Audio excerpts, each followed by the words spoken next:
자, 이륙 수능이 끝났습니다. 이륙 수능을 본 수험생이 이 영상을 보고 있다면 뭐해? 빨리 쉬어야지. 이 영상을 왜 보고 있어? 정말 고생했잖아 오늘. 오늘 커뮤니티의 반응만 봐도 우리가 말 안 해도 우리 서로 알잖아. 얼마나 힘들었는지. 이번 국어 학생들이 이렇게 많이 반응하더라고요. 굉장히 국어를 잘했던 학생들도 22학년도에 PTSD가 떠오른다. 이런 반응들이 쌤도 연락을 많이 받았습니다. 많이 어려웠던 거야. 많이 어려웠을 거고요. 쉽지 않았을 겁니다. 특히 독서 지문에서 우리의 올해 6평, 9평보다도 어려웠다 봐야지 사실은. 근데 그 어려움이 이제 왜 어려움인지도 중요한데 어쨌든 끝났으니까 이제 이륙 수능은. 자, 법 지문이 주제 통합에 나왔단 말이에요. 그러면은 가나 주제 통합형에 일단 법이 나왔는데 법이라는 것 자체는 괜찮아. 근데 이게 가와 나라는 것 자체가 부담감이거든. 일단 좀 부담스러운데 이제 열심히 넘어갔겠지. 법 지문까지는 괜찮았을 겁니다. 늘 보던 것들이었을 테니까. 넘겼더니 이제 과학이 있어. 과학이 열팽창 개수 이런 게 있어. 열팽창 개수. 일단 개념이 쏟아집니다. 조건과 결과 정신없어요. 봐야지. 그걸 다 포착하고 한 단계 넘어갔더니 옆에 칸트가 있어. 그럼 칸트 보는 순간 눈물 쭉 나지. 결코 만만한 시험이 아니었다는 거야. 거기다 문학은 뭐 만만한가? 그렇지 않았지. 선지 판단은 뭐 만만한가? 아니었단 말이에요. 엄매 선택한 학생들 이건 그냥 울어 정말. 그래서 얘들 엄매를 선택한 학생들은 더 힘들었을 겁니다. 자, 그래서 이 시험은 끝났어 이제. 자, 이륙 수능은 끝났습니다. 그래서 너가 지금 이륙 수능을 본 학생이라면 너는 일단 쉬어야 돼. 오늘은 정말 푹 쉬어야 되고, 왜냐면 오늘은 수능 시험이 되게 크게 느껴질 거야. 오늘 하루는. 근데 애들 앞으로 보면은 이 수능 시험과 너의 인생을 비교하잖아? 너가 어마어마하게 커. 그러니까 오늘 하루만큼은 다 잊고 푹 쉬어도 됩니다. 근데 우리한테 내일부터는 또 이제 남아있는 게 있지? 대입 전략. 얘들 입시 합격길만 걷자. 알았지? 쌤이 끝까지 응원할 테니까 얘들 입시 합격에 이제 온 집중을 하시고요. 수능은 이제 빠이. 자, 그렇다면 이 영상은 자, 제목에도 있지만 27 수능을 위한 가이드 영상입니다. 그래서 자, 27 수능을 준비하는 우리들은 이제 시작이야. 얘들 이제 시작입니다. 아마 이 영상을 지금 틀었다면 좀 걱정도 많이 되고 궁금하기도 할 거야. 아니 대체 수능이 어떻게 나왔길래 이렇게 선배들이 힘들었다고 했을까? 그리고 나도 이제 수능을 봐야 되는데 아직 나는 수능에 대해서도 잘 모르거든. 수능이라는 게 대체 뭘까? 어떤 식으로 나왔길래 어려울까? 하는 궁금증도 굉장히 많을 겁니다. 자, 얘들 그래서 오늘 이 영상은 이륙 수능은 이제 27 수능의 하나의 또 다른 족적이 된 거야. 이거 발자국이에요. 이 다음 발자국 어떻게 찍힐까? 앞에 거랑 똑같이 찍힐 겁니다. 그래서 우리가 지금 여기에 집중하는 거예요. 자, 이륙 수능이 우리 27 수능의 첫 번째 단추가 될 겁니다. 자, 일단 그래서 오늘 일단 교육부도 브리핑을 했어. 교육부의 브리핑. 자, 개괄적인 분석 총평 할 거고요. 이후에 학습의 방향까지 한번 간단하게 총평이니까 얘기를 좀 해보도록 하자. 일단 교육부 평가원의 그 브리핑을 요약하면 이렇게 얘기했죠. 평이하다. 일단 평가원은 맨날 평이하대. 그래서 평가원인가 봐. 근데 그게 왜 평이하다고 했는 줄 알아? 왜 적정 난이도로 출제한 게 맞다라고 했는 줄 알아요? 출제 기조를 유지했기 때문이야. 출제 기조를 유지하고 출제 패턴을 맨날 내던 대로 냈으니까 그렇게 까다롭게 내지 않았다는 뜻입니다, 이게. 근데 얘들아, 그 말은 결코 맞는 말이에요. 결코 틀린 말이 아닙니다. 맞는 말이에요. 이번 독서는 딱 한 줄로 정리하잖아? 이렇게 정리할 수 있어요. 일관된 패턴과 출제 포인트를 냈다. 이렇게 말할 수 있습니다. 쌤, 어렵다면서요. 근데 일관된다고요? 얘들아, 잘 생각해봐. 일관된다라는 게 쉽다는 뜻이야? 아니요. 우리에게 요구하는 행동을 똑같이 요구했다는 뜻입니다. 그 행동을 제대로 하는 게 너무나 중요했던 시험이라는 거야. 얘들아, 우리가 이제 수능인 시험이라는 게 있잖니? 아까 쌤이 하나의 발자국이다라고 표현했는데 지금까지 수많은 발자국이 찍혀 있잖아요. 기출이라는. 그 기출이라는 발자국을 쭉 걸어오면서 우리가 이 다음에 어떤 스텝을 내디딜 것인가? 이 스텝을 내디딜 거란 말이에요. 이것을 그대로 관통하는 똑같은 패턴과 출제 포인트를 똑같이 냈다는 걸 확인할 수 있습니다. 뒤에 가 쌤이 설명해 줄게요. 얘들 확인할 수 있습니다. 법지문 낼 거밖에 안 냈어. 과학기술 늘 내던 것들 하나도 벗어나지 않았어요. 쉽단 얘기는 아닙니다. 다시 얘기하지만. 하지만 해야 될 행동은 확실하다 이거야. 한마디로 이번 시험은 우리에게 자, 우리는 이 행동을 요구할 겁니다. 이 사고를 요구할 거예요. 개념 정의를 보라고 할 겁니다. 조건과 결과라는 개념 간의 관계를 보라고 할 거예요. 주체, 요건, 결과를 놓치면 법칙을 못 풀 겁니다. 이걸 잘 냈다는 뜻이에요. 그러니까 정리하면 이칠수능 할만하다는 뜻이야. 할 수 있어. 어렵다라는 말에 매몰될 필요 없어요. 행동이 명확한 걸, 내는 부분들을 냈는 걸 이칠도 다르지 않을 거야. 그러니까 그 부분들을 처음에 탄탄하게 알고 들어가는 게 이칠 수능의 정말 중요한 첫 출발이 될 거라는 거지. 문학은 자, 뒤에 가서 한번 확인해 보도록 하자. 자, 그래서 평가원이 브리핑한 것처럼 일관된 패턴과 출제 포인트를 아는 게 너무나 중요한 시험이라는 걸 잘 보여줬고요. 그 방향으로 올해 탄탄하게 학습을 해 나갈 필요가 있다라는 겁니다. 일단 법부터 가보면 일단 법은 자, 지금은 봐도 몰라 어차피. 왜냐면 지금 수능국어 처음이니까. 근데 이제 법지문은 늘 내는 포인트가 있습니다. 이런 것들이 늘 내는 포인트인데요. 자, 쌤이 일단 2, 5, 6평과 9평 때 일단 2, 5, 6평 때 법이 나왔잖아. 2, 5, 2, 6이구나. 2, 6, 6평 때 법이 나왔잖아요. 2, 5 수능도 법이 나왔잖아요. 그때 쌤이 똑같은 페이지를 보여줬습니다. 바로 이 페이지야. 일단 법지문이 만약에 수능 때 출제가 된다? 그렇다면 쌤은 이 페이지를 다시 한번 열어줄 거다. 라는 말을 1년 내내 했어, 지금까지. 왜냐? 안 바뀌니까. 안 바뀌니까. 그래서 가져왔습니다. 안 바뀌니까. 이걸 벗어난 게 1도 없다는 거야, 지금. 그러니까 법지문, 우리가 해야 되는 사고들, 늘 내던 수능을 관통하는 패턴, 수능을 관통하는 출제 포인트, 법에서는 너무나 확실하게 대놓고 나왔다. 그 명시적인 포인트들을 학습하는 게 이칠에서도 핵심이다. 자, 특히나 이제 공증된 일관된 이 법지문의 패턴, 특히 쌤 예전 영상인데, 유튜브 영상인데요. 또 이제 변호사 법과목 강사쌤이 또 이렇게 공증을 해주신 완벽한 법의 정확한 패턴입니다. 그 패턴을 얘들아 1도 벗어나지 않았어. 올해가 이제 4법이 나왔잖아. 그럼 27에 4법, 또 법, 오히려 좋지. 명확한 걸 오히려 좋아. 얘들 법지문 아무 걱정하지 마세요. 올해 수능 이렇게 나왔어. 내년 수능도 절대 벗어나지 않아. 아무 걱정하지 말고 법은 이후에 또 강의에서 확인해보자. 과학인데 일단 과학을 잘 보면 자, 쌤이 과학에서 선택지 얘기를 좀 할게. 과학은 분명히 지문 독해는 만만한 세트 아닙니다. 개념이 어렵잖아. 일단 개념 자체가. 정보가 많잖아. 그리고 굉장히 정보가 빽빽하게 나온 게 맞단 말이에요. 그러나 일단 선택지를 잘 보잖아. 선택지 하나씩 뜯어봐봐. 그러니까 중요한 게 내용이 아니에요 지금. 왜냐? 열팽창 또 나와? 안 나오거든. 열팽창은 안 나와 이제. 근데 선택지가 우리한테 물어보는 이 지점들이 똑같이 나올 거야. 이칠 수능에서도. 개념 정의, 조건과 결과, 개념 정의, 조건과 결과, 나열식이에요 거의.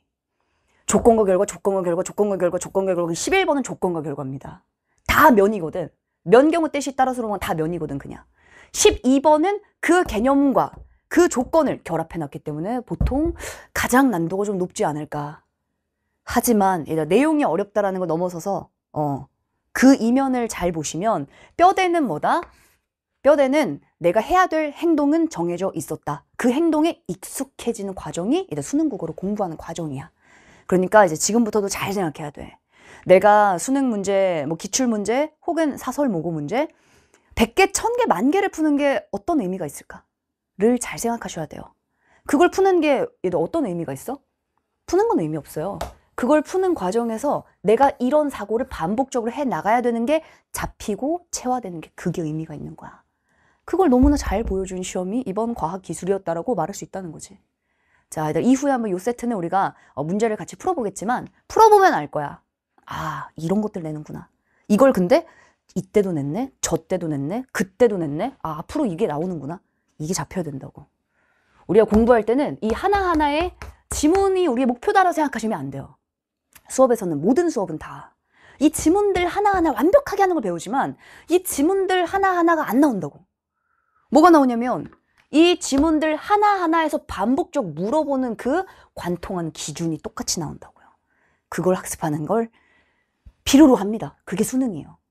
그래서 수능을 뭐라고 불러? 적용의 시험이라고 하는 거야. 적용. 오늘의 수능은 이 적용의 기준에 꿰이는 또 하나의 지문 세트가 됐다. 이렇게 보시면 됩니다. 그만큼 일관되게 관통하고 있어 지금. 거기에 집중해야 돼. 인문. 일단 개념이 추상적인데, 일단 인문지문은, 자, 쌤이 요거는 쇼츠로도 올렸지만, 우리가 보통 이렇게 표현한다? 자, 이번 시험은 정말 뼈대를 중심으로 시험을 잘 냈어요. 뼈대. 핵심을 냈다는 얘기지.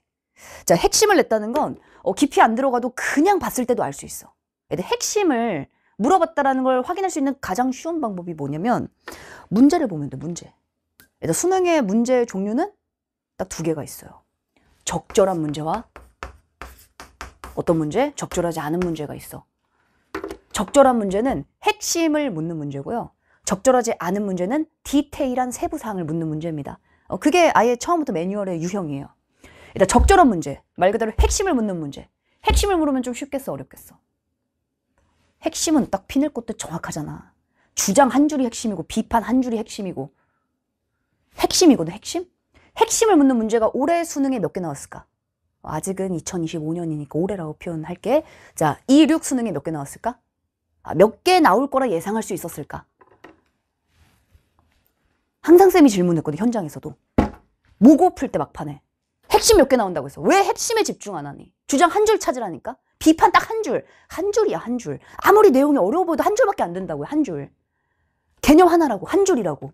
비판 하나라고. 그 핵심 몇 개? 10개. 왜냐? 올해 6,9평이 그렇게 나왔으니까. 그러니까 10개 나왔어? 9평 때 10개 나와서 수능 때 몇 개 나온다고? 10개 나온다고. 오늘 애들 세봐. 몇 개 나왔어? 더도 말고 덜도 말고 10개 나왔다고요. 핵심 뼈대를 제대로 물어본 시험이었다는 얘기입니다, 이게. 일단 근데 뼈대라서 이게 뼈대기 때문에 오히려 이 독서지문 마지막 세트는 마지막에 푼 학생들이 있었을 텐데 오히려 마지막이었어도 오히려 문제를 다 풀어낼 수 있었던 세트가 마지막 세트야, 지금. 쌤이 커뮤니티를 보니까 이런 학생들이 몇몇 보이더라고. 어떤 학생들이 있었냐면 칸트지문 어렵지. 그냥 보면 당연히 막 일단 중심화제부터도 추상적인 인격의 동일성 막 이렇게 나오니까 굉장히 개념도 많고 까다롭고 어려워 보이는데 의외로 그냥 후루룩 봤더니 후루룩 풀리더라. 이런 커뮤니티의 글들이 여러 개 있어요. 근데 잘 생각해봐. 후루룩 봤다는 게 진짜 흐린 눈하고 막 대충 봤는데 막 다 풀었다 이 얘기겠어? 아니에요. 후루룩 봤는데 후루룩 풀렸다는 말은 무슨 말이냐면 아주 디테일한 살들을 하나씩 다 물어본 게 아니었기 때문이야. 핵심 빡 이렇게 물어봤기 때문에 읽었는데 뭔가 찝찝해. 왜냐면 내가 완벽하게 이해하지 못했거든. 근데 문제는 다 풀리네? 이 세트였다고 지금. 진짜 뼈대를 물어본 세트라고요, 정말. 인문 핵심은 근데 올해 이렇게 나올 거란 얘기를 계속 했었어. 왜냐? 6,9편 그랬기 때문이야. 그래서 우리가 기출을 지금 분석하는 이유, 2.6 수능의 총평을 지금 하는 이유, 그대로 동일하게 나오기 때문입니다. 그 경향 파악이 진짜 중요한 거야, 시험에서는. 우리가 공부할 때 상대를 알고 나를 알아야 정확하게 장악할 수 있지 않습니까? 그래서 병법에도 이런 말이 있어. 살을 주고 뼈를 취해라. 왜냐? 살은 줘도 안 죽어. 근데 뼈를 취했다는 건 내가 이겼다는 뜻이야. 뼈를 정말 제대로 취하는 게 너무나 중요한 시험이었다고요, 시험이. 그래서 이 세트는 올해 정말 탄탄하게 연습하셔야 됩니다. 쌤도 이제 본범 들어가자마자 앞에서부터 그냥 인문 빡 때리고 들어가. 근데 2.6 수능과 똑같아. 쌤이 수업에서도 얘기했어요. 2.6 수능과 똑같다. 다르지 않다. 주장 파악하자. 비판의 지점 피낼 곳듯 찾자. 이 연습을 많이 하셔야 될 겁니다. 2.5 수능에서는 2.6 수능은 2.6 3월학평 3월학평부터 일단 이 세트가 진짜 어렵게 나왔어. 3월학평이 아마도 오늘 세트보다 좀 더 어려울 겁니다. 사람이 여러 명일 땐 그나마 괜찮아. 한 명인데 주장이 까다롭다? 주장 개념 간의 관계? 어려워. 3월학평 정말 어려웠고요. 그때부터 우리가 6평, 9평 계속 대비했던 게 주장 한 줄 정리하는 거, 한 줄 정리. 핵심이 안 보이면 살은 안 보인다, 어차피. 얘들 핵심에 집중하자. 핵심. 그걸 잘 보여준 세트니까요. 올해 이 세트 연습하기 아주 좋은 세트가 될 겁니다.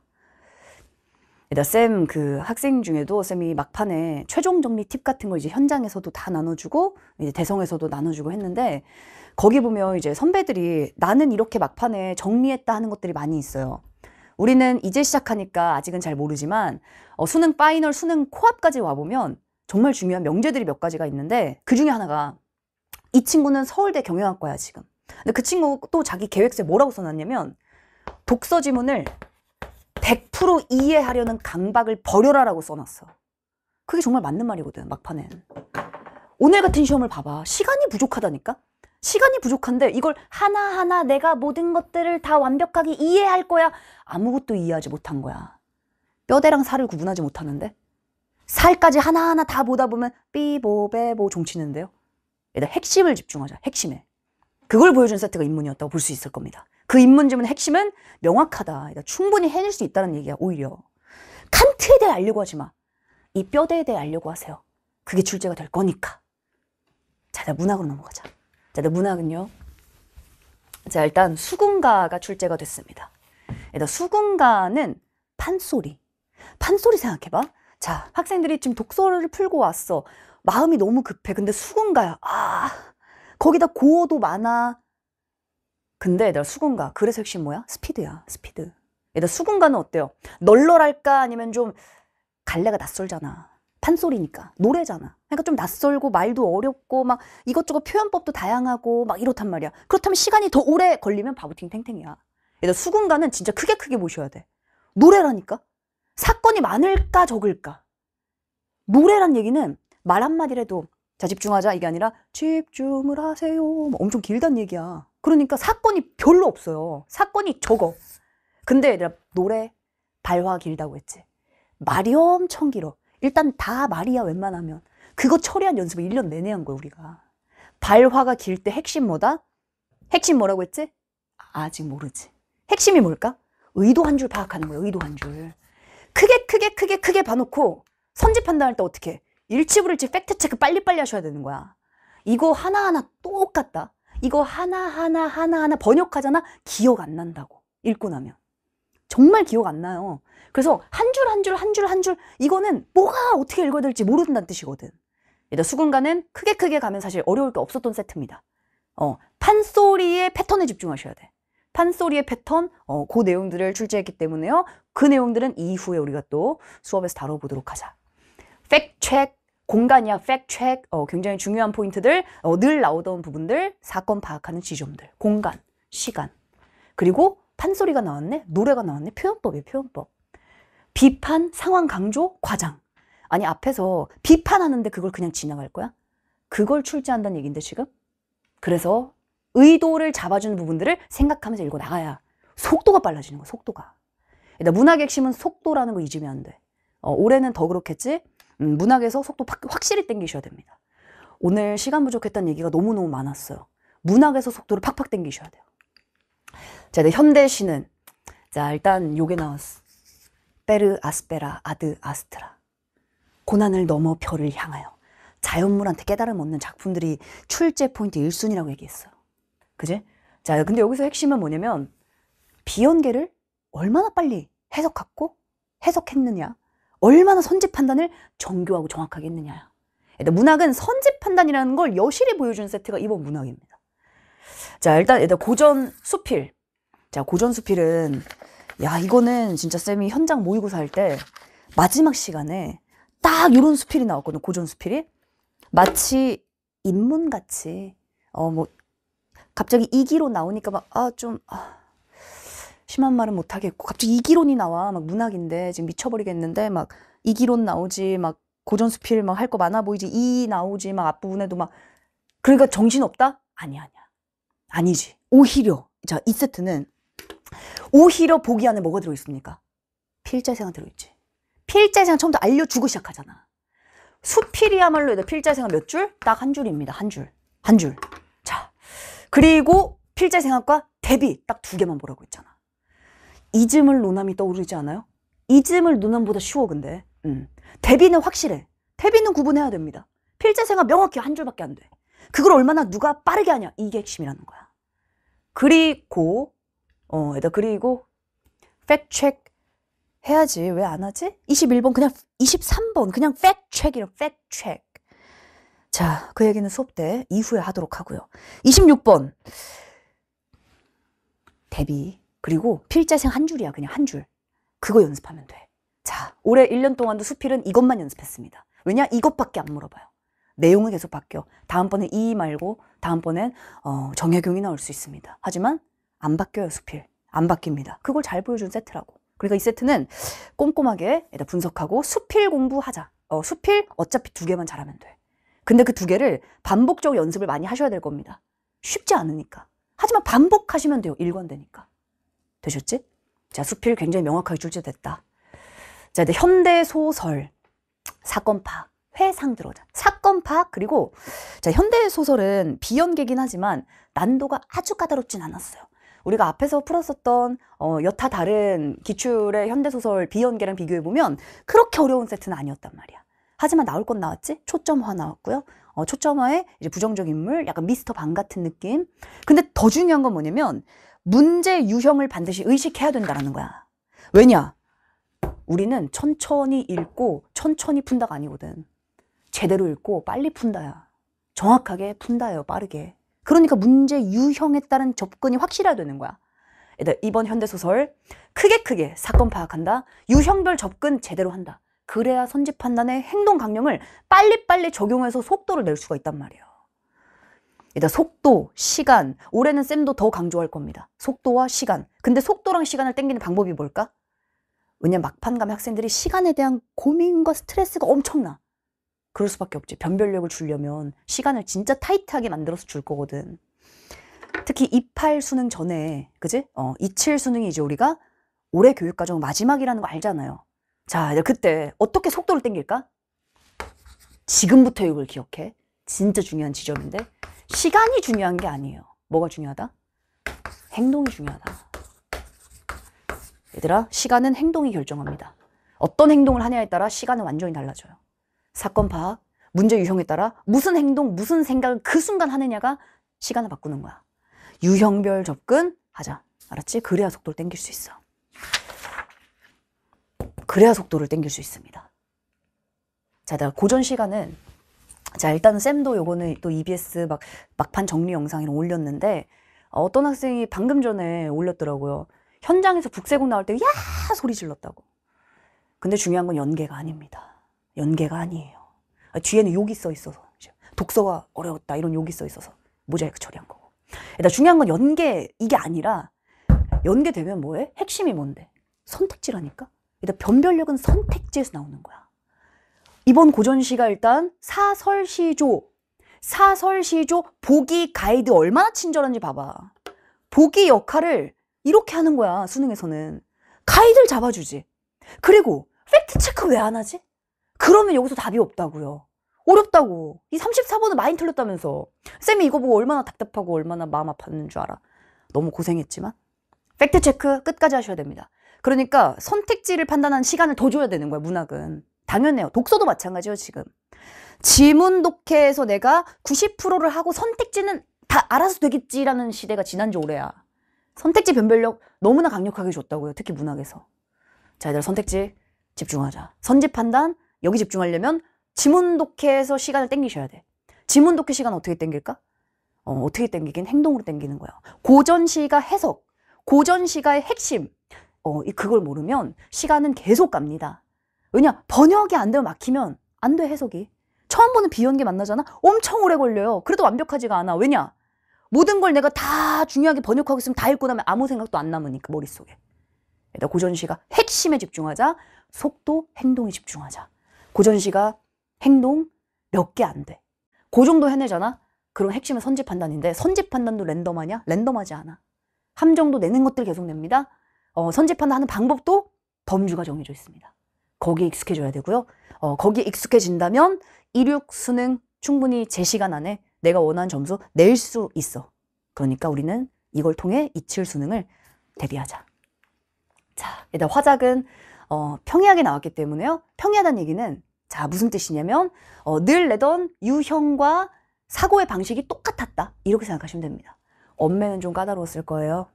특히 언어 조금 까다로웠을 거고요. 매체는 늘 까다롭습니다. 자, 얘들아 수능 출제 방향을 설정하고 반복적으로 낸다는 걸 기억하자.